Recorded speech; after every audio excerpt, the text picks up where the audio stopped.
Well, it's time to go to the Great Lakes for a huge adventure. We're talking about the Great Minnesota Kayaker, and we have a person here who just loves adventures. Her name is Linda. Welcome back, Linda. Thank you, Brandon. Linda, have you ever been kayaking? Actually, I have. It's a great sport. I love kayaking. I've done it in a lake, in a river, and at sea. So it's a really challenging sport. It's very tiring, but it's great exercise. And depending on where you are, you can get amazing views. Well, would you like to go across one of the Great Lakes from one side to the other like this man did?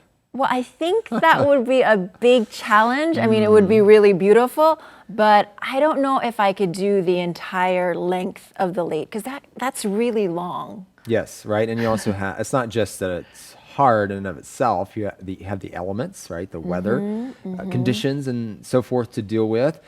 Let's talk about the Great Lakes. Have you ever been to one of the Great Lakes in North America? No, but I would love to. I actually haven't spent that much time in that part of the U.S., but I would love to. I will tell you, they are huge. You know, it's right there in the name.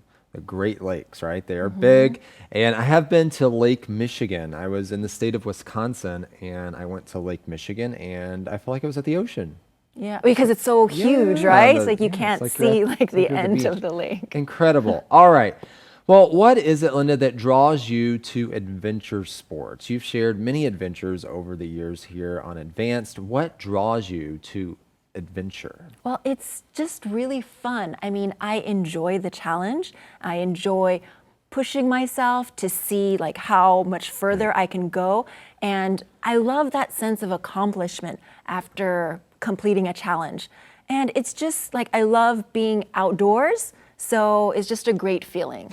Absolutely. And when you're on one of those adventures out in nature, you're involved in some sort of adventure sports, what helps you to keep going even though maybe you are faced with fear? We talk about that in our article. This man is faced with fear, but he tries to get that out of his mind. What do you do, Linda? Well, I have been in some situations in which, I mean, not as extreme as he experienced, but in which like there was inclement weather or there was a situation that seemed a little dangerous, but it helps to have other people with me. If I was alone, I would be overcome with fear. And that has happened. But I never usually go hiking alone. But this one time I got lost. Well, I got separated from the group.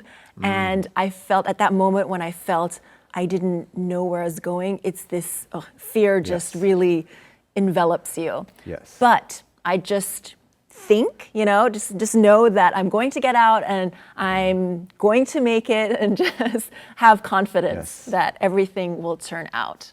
Absolutely. That is scary. And that's a time when you pray a lot, probably, right? Because you're afraid.